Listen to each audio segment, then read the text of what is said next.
Useless, how useless yung opisina mo, Director de Sagun.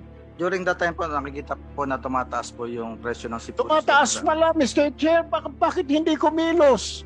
Ang kumilos pa yung Speaker of the House, Jesus Mario Josep, ang oversight. Ano ang ginawa ng BPI? Hindi po trabaho ng Kongreso, mag-ikot na mag-ikot, ginagagawin ang trabaho ninyo. Wala na po sa kamay ng farmers ang sibuyas, Mr. Chair. Nasa kamay na po ng traders, Mr. Chair. Kaya nga ang question ko, so nakita na ho ninyo na umaakyat yung presyo ng sibuyas, bakit hindi pa kayo kumilos? I am a lawyer, but better present your legal counsel next time. Whether or not your legal counsel will agree with you. Targo na pinapupunta rito ang abogado nyo, ayaw nyo naman dalhin. Kaya tumataas ang presyo ng sibuyas, bibili na yung local onions, bibili ng Marso, i-release Nobyembre, pag kukunti na ang supply. Ang kinatatakutan ko, pag bumagsak ang presyo ng onions ngayong taon na ito, wala nang magtatanim sa susunod na taon.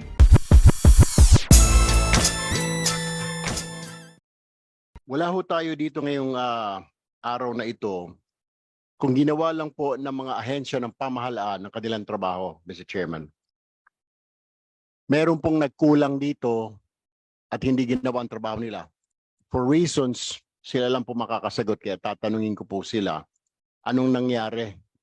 Bureau of Plant Industry, Department of Trade and Industry, Department of Agriculture, bakit hinayaan itong nangyari itong pagsirit ng sibuyas? Pero bago ho ako magtatanong, BPI, bantayan nyo na yung kamatis because the tomatoes right now, ang isang piraso ay 12.50 sa NEPA Q-Mart, BPI. Parang awa nyo na. Mas mahal pa sa sibuyas itong kamatis, okay? Pero my question now will be directed, Mr. Chair, sa BPI. Bakit di ninyo nakita o na-anticipate ang pagtaas ng presyo ng sibuyas, BPI? Answer me. Miss Samala? Good morning po, sir. Sir, actually po, as we mentioned din po during the last hearings, nagkakandak din po kami ng monitoring sa atin pong mga cold storages, and may consultation meetings din po tayo with our farmers, and they requested po na unahin po natin yung atin pong supply po, local supply na mailabas po muna. So and they agreed po and committed na magkakaroon pa rin po ng supply all throughout po nung atin pong hanggang last year po ng November, December. Mr. Chair, kung minomonitor po ninyo ang mga cold storages, karirinig lang ho natin dito po sa mga traders, kung ilan at saka cold storage, kung ilang sako-sako, ilang thousands of sacks ang mga nasa cold storage. Kung namomonitor ho ninyo, alam mo ho natin, kaya nandito tayo because there is hoarding, Mr. Chair. May hoarding po tayo kaya sumirit ang presyo. Kung nagmo-monitor ho kayo, hindi po aabot yan dyan. Na-monitor na ninyo, na-anticipate ninyo, then nabigyan ninyo ng direktiba yung mga trader na ilabas. Or where you are, Mr. Chair, are you afraid? Are you afraid? Or natapala ng mga mata ninyo ng something dyan? Kaya hindi ninyo nakita, Mr. Chair. Yes, Miss Samala? Can you please respond dun sa... Sir, actually po, nakikita naman po namin, sir, na there is a decline, and may mga proposal din po for importation, sir, para po ma-comply po natin or mabigay po natin yung nakakailangang demand po natin. Yun nga lang, sir, yung nasabi po namin na yun nga po, pinagbigyan din po natin yung mga farmers as to their claim that they would be able to supply even po yung time po na may mga palusot po na tanim nung time po ng November.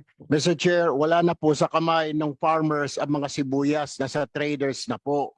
Kaya hindi po pwedeng sabihin, Mr. Chair, na aantayin pa yung mga farmers because wala na po sa kamay ng farmers ang sibuyas, Mr. Chair. Nasa kamay na po ng traders, Mr. Chair. Kaya nga ang question ko, so nakita na ho ninyo na umaakyat yung presyo ng sibuyas, bakit hindi pa kayo kumilos? And tanong ko ngayon, Mr. Chair, what was your plan of action or what was your action, BPI? Sir, nung pong yes sir, continuous pa rin naman po yung ginawa naming monitoring.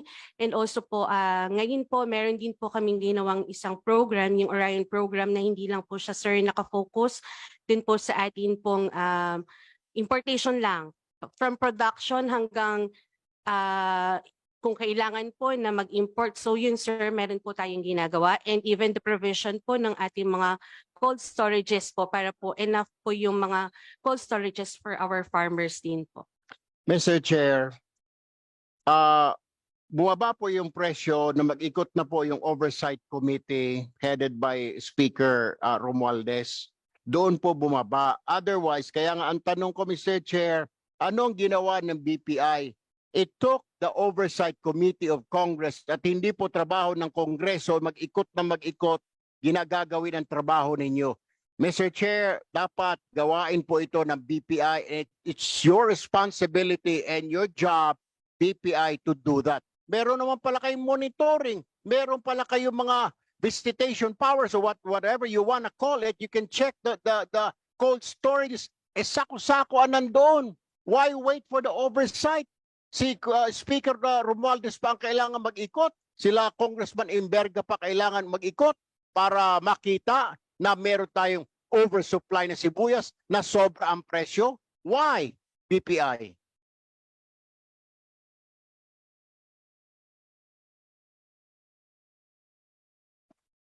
Your Honor, the guidelines or regulations implemented by the Bureau of Plant Industry for the cold storage warehouses are we are bound in our guidelines, and the present guidelines na namin ay hindi talaga namin nakukumpel o makukumpel yung mga traders na nag-store doon sa mga cold storage warehouses to release their stocks. So ang ginagawa kasi kaya ang ginagawa namin ngayon, sir, with the DA, because it's a DA regulation for the mandatory licensing of cold storage warehouses, we are currently amending the regulation so that the provisions of the Price Act will be included in the guidelines so that we will be able to compel the traders to release their stocks in times of emergency and need po, Your Honor. Mr. Chair, yeah, may monitoring kayo. Okay? So ibig sabihin, pwede kayong sumilip. Is that correct? Pero wala kayong ginawa because wala sa guideline ninyo. So you just went there, you look, you pick, but you did not do anything. Sabi mo ang DA ang meron. Di ba under kay sa DA, Mr. Chair? Yes po, Your Honor. Bakit We hindi kayo nag-report sa DA and told DA, napakadaming stock ng sibuyas, magamat na sa 190 na per kilo, why didn't you do anything about it? Sumilip lang kayo, nagpa-selfie kayo doon sa loob ng storage? Isn't that your job? No, Your Honor. We provided the information to the DA for them to decide on the issue. We provide the information of the data that we have. The alum monitoring that we provide is provided to the DA, and it is also used doon sa mga public consultation po namin na ginagawa with the stakeholders po ng onions. Sino sa DA ang binigyan ninyo ng information? Sino? USEC, ASEC, sino sa DA? The data of the alum monitoring team is submitted to the AMAS of the DA po. Sino ang head ng AMAS? Your Honor, nandito po. Your Honor. Go ahead. Mr. Chair, Your Honors, magandang umaga po. Yung AMAS po isa po sa mga office ng DA na kasama po doon sa Committee ng Bantay Presyo. So, composite team po yung sa Bantay Presyo, Your Honors, and ang AMAS po, isa po sa trabaho po ng AMAS ay nagma-market matching po kami sa mga agricultural products at saka sa mga buyers at processors. Tanong ko, sagutin nyo na ako ng diretso. Nakita na tumataas. Kami pa, ang oversight committee pa ang nakakita na mataas. Hindi ba mataas sa inyo? Hindi ba normal pa rin ba? Nasa 180, 190 ang kilo ng sibuyas? Is that normal, Mr. Chair? Answer me. Yes, may I please respond, Director Junibert? Your Honors, Mr. Chair. During that time po, nakikita po na tumataas po yung presyo ng sibuyas. Tumataas pala, Mr. Chair. Bakit hindi kumilos? Ang kumilos pa yung Speaker of the House, Jesus Mario Josep, ang oversight. Sila Congressman Emberga, umikot para makita. Wala kayong ginawa. You waited hanggang kung na magsalita na yung Speaker of the House and said like, kakasuhan kayo ng hoarding, kaya bumaba. Kakasuhan kayo mga traders, ilabas nyo na yan. Kaya inilabas. Kayo wala kayong ginawa and you said monitoring. Useless. How useless yung opisina mo, Director de Sagun? Your Honors, salamat po. Hindi lang po office na, ang trabaho po ng office po namin, Mr. Chair, Your Honors. Nung pong panahon na yon, nag-market match po kami ng mga onions and at the end of the day, yung mga buyers po at yung producer, sila na po nag-usap nung mga panahon na yon at talaga pong bidding war po yun nung panahon na yon. So minamatch po namin sila at tinutulungan po namin sila mahanapan ng buyer.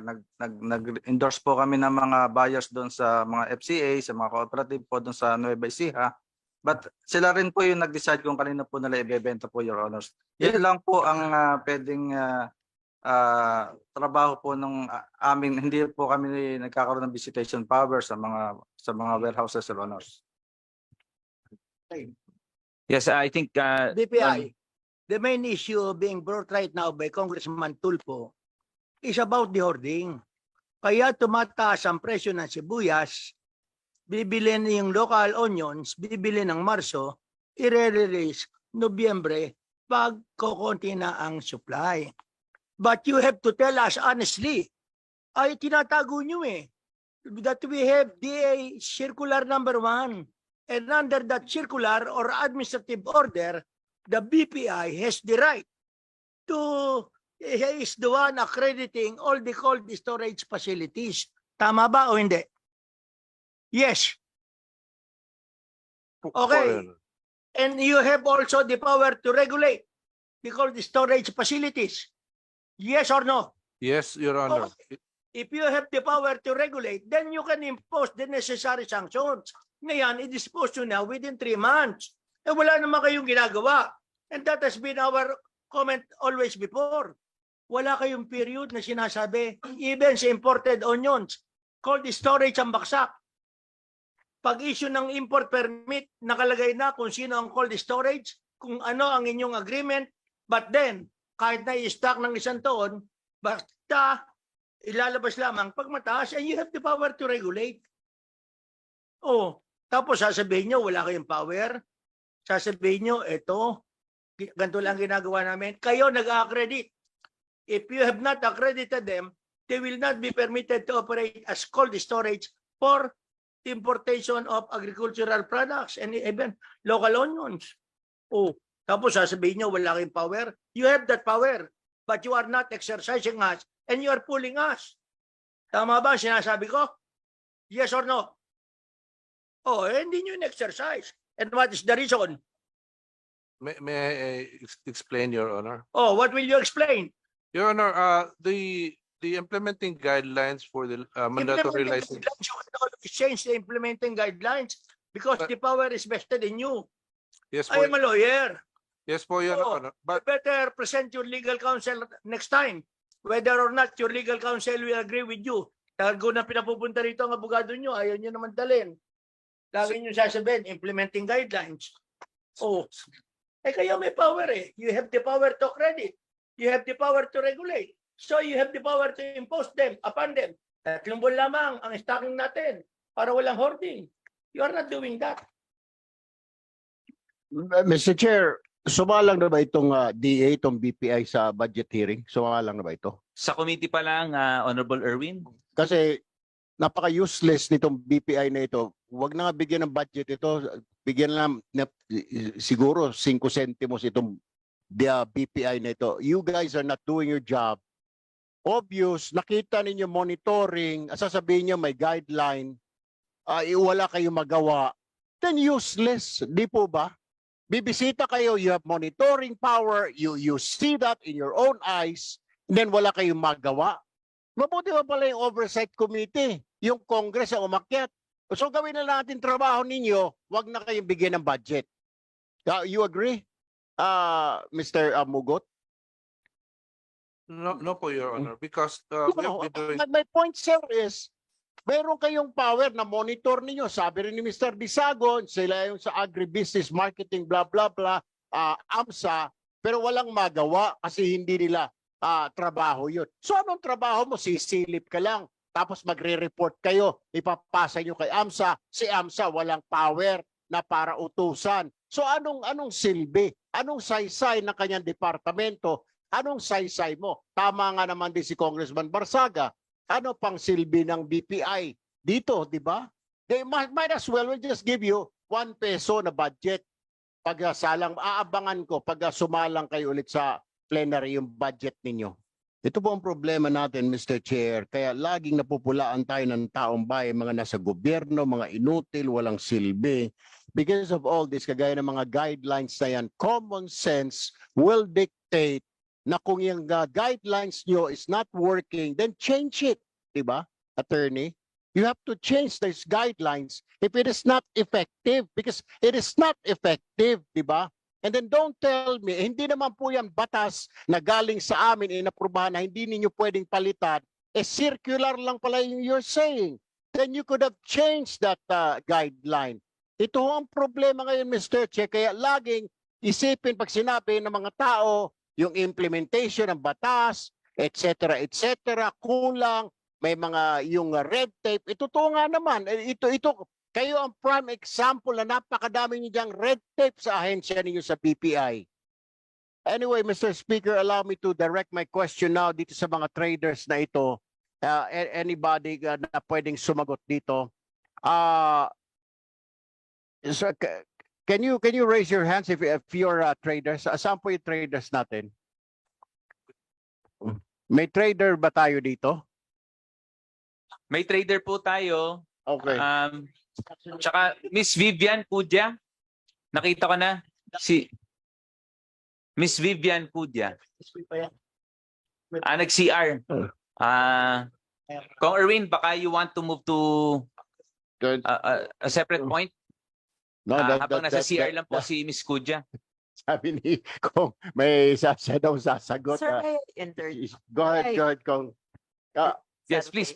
Yeah, Yes. Kung matanong ko lang, bakit ho ganon? Kasi marami yung nagtatanong, kanina pa ho, maging sila Congressman Barsaga, bakit ho ganon na i-store ho yung sibuyas for so long? Well, why do we do that? Kasi ang nagpa-problema ho ngayon dito, wala na po sa kamay ng farmers yung produkto, and yet nasa storage pa pala. Tumataas po ng tumataas. So ibig sabihin, napipiga po ng storage ng traders yung presyo na nadidiktehan ho nila because nasa kamay ho nila. Wala po sa farmers, ma'am eh. Ano pong reason? Bakit tumatagal sa storage? Okay. Para mas masarap pa yun kung pag mas malamig, Hindi mas po. frozen? Tama po kayo, hindi po papel ng mga kongresista na umikot sa mga palengke para tignan ang presyo ng mga bilihin. Pero ang nakakalungkot po, ang naging aksyon ng BPI dun sa pag-ikot nyo ay mag-issue ng import permit. Samantalang punong-puno pa po ang mga cold storage ng locally produced onions. Sa aking probinsya po, sa Nueva Ecija, Bungabong po, meron higit 3 million bags ng red onions na ngayon po ay hindi gumagalaw. Walang gustong trader na bumili dahil ang gusto nilang presyo ay 70 pesos. Ang production cost po ng mga magsasaka ngayon nung farm gate po mga 75 to 80. Pag kinold storage po dyan, ang break even yan mga 100 pesos. Kaya ngayon po, katakataka, walang trader po ngayon. Kahit gusto nilang magbenta 100 pesos, 110, walang trader na lumalapit sa mga cold storage dun po sa aking lalawigan. Sa mga traders po na nandito, ba't ayaw niyong bumili? Samantalang alam niyo po na ang landed costs ng imported, Mr. Speaker, ang alam ko, ang landed cost niyan baka 30 pesos lang eh. Kaya kung binebenta ngayon ang red onions at 160, sobra-sobra na po ang tubo na yan. Ang kinatatakutan ko, pag bumagsak ang presyo ng onions ngayong taon na ito, wala nang magtatanim sa susunod na taon. Kaya nga, Yes. ang suggestion ko ho, before the issue import permits, dapat wala na sa farmer yung presyo ng sibuyas. Same, yung mga sibuyas. Same thing with rice. Kasi po, kung nasa kamay pa po ng farmers natin, onion growers, kawawa nga ho talaga yon, Madam Congresswoman. So kailangan ubusin muna ng farmers yung mga sibuyas and then yung traders. Dito po nagka-problema, nakikita namin problema, Mr. Chair. Nasa kamay kasi ngayon ng mga traders. Nasa kamay ng mga traders, Mr. Chair. Kaya ganun ang nangyari. Siguro, Madam Congresswoman, ma'am, kung may mga grupo ho kayo, mas maganda kung kausapin ho ninyo yung grupo na to let it go, to ibenta ho kaagad ng para maaga, para ika nga hindi ho nahihirapan, nagkakaubusan ho kasi ng stock.